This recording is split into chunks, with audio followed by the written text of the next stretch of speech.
विद्यार्थियों, आज बौद्ध काल की चित्रकला के बारे में अध्ययन करेंगे। बौद्ध काल में चित्रकला का विकास किस प्रकार हुआ, किन धर्मावलंबियों ने बौद्ध धर्म का सहारा लिया, बौद्ध धर्म का प्रचार प्रसार कैसे किया, बौद्ध धर्म के प्रचार के लिए इन्होंने बौद्ध धर्मावलंबियों ने किस प्रकार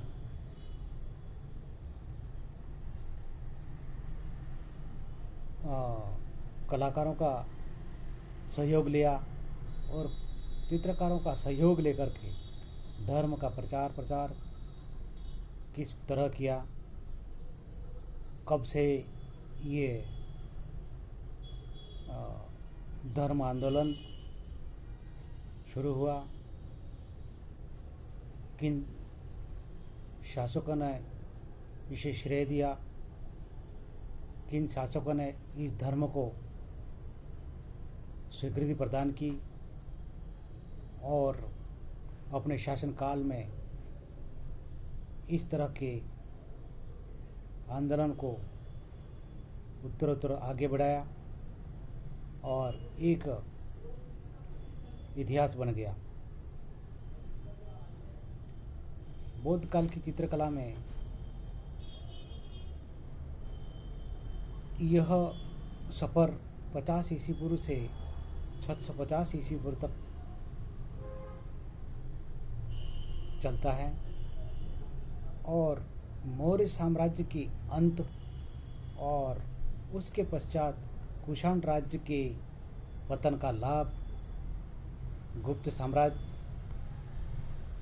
के सम्राट श्री गुप्त ने उठाया। गुप्त वंश का संस्थापक चंद्रगुप्त प्रथम को माना गया है। गुप्त साम्राज्य लगभग 520 ईस्वी तक चला था। गुप्त सम्राट साहित्य प्रेमी, कला प्रेमी और शिक्षाविद भी थे। गुप्त काल में चित्रकला, मूर्तिकला व वास्तुकला की बड़ी उन्नति हुई। अजंता, एलोरा और बाघ की गुफाओं में गुप्तकालीन कला का वास्तविक रूप देखने को मिलता है। ये कला इतिहास पहाड़ों को काटकर बनाया गया है।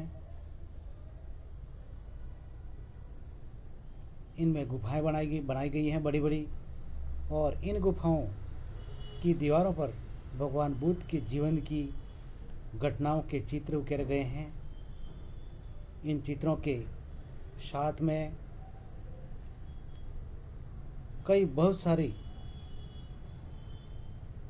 सामग्री अलंकरण हेतु और फूल पत्ती, पशु पक्षी और मनुष्य के चित्र भी सजीव से बन पड़े हैं। इन चित्रों के रंग वर्षों बाद आज भी ताज़े हैं। इन गुफाओं के चित्र आज विश्व प्रसिद्ध हैं। भारतीय कला के इतिहास में स्वर्ण युग माना गया है। इस समय बौद्ध धर्म अपना प्रभाव संपूर्ण देश पर स्थापित कर चुका था और व्यापक रूप से देश की जनता बौद्ध धर्म ग्रहण कर रही थी। इस समय भारतवर्ष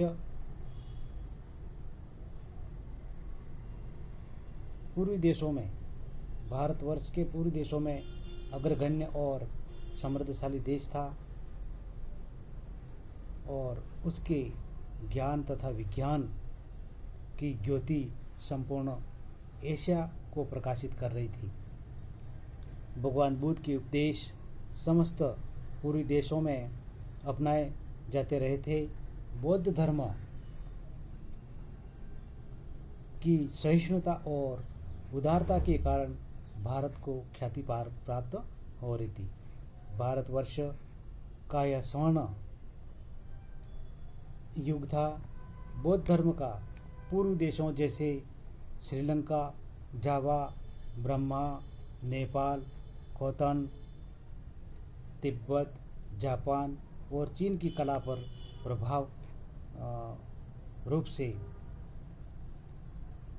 प्रत्यक्ष रूप से प्रभाव पड़ा। इन देशों पर प्रत्यक्ष रूप से प्रभाव पड़ा था।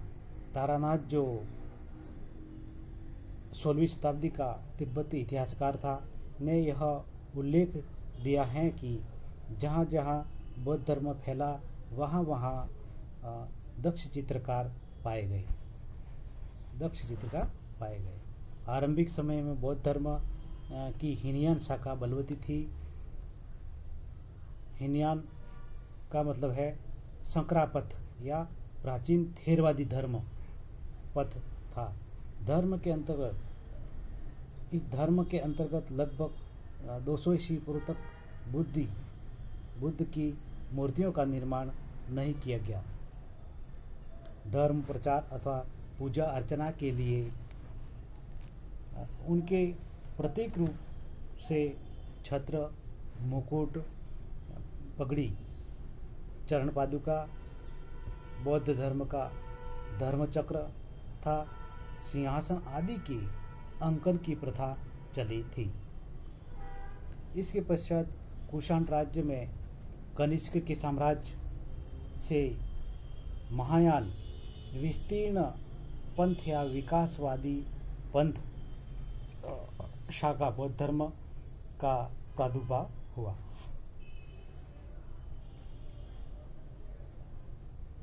इस समय से भगवान बुद्ध की मूर्तियां बनने लगी। बुद्ध और अंकन पर कोई धार्मिक प्रतिबंध नहीं रहा। मूर्ति परंपरा में यूनानी शैली का प्रभाव दिखाई पड़ता है। इन मूर्तियों में भगवान बुद्ध की मुद्राएं भारतीय हैं, जैसे अभय मुद्रा, ज्ञान मुद्रा, ध्यान मुद्रा या धर्म चक्र प्रवर्तन मुद्रा आदि। धर्म प्रचारक इन मूर्तियों का अंकन धर्म प्रचार हेतु किया करते थे।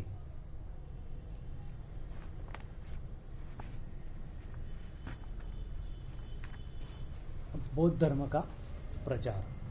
बौद्ध धर्म का प्रचार तुलिका की साधना के आधार पर ही अधिक हुआ था। विद्यार्थियों,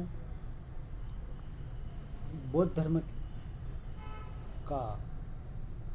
की चर्चा अपन फिलहाल यहाँ तक करते हैं। इस लेसन का नेक्स्ट बिंदु अपन अगली कक्षा में करेंगे।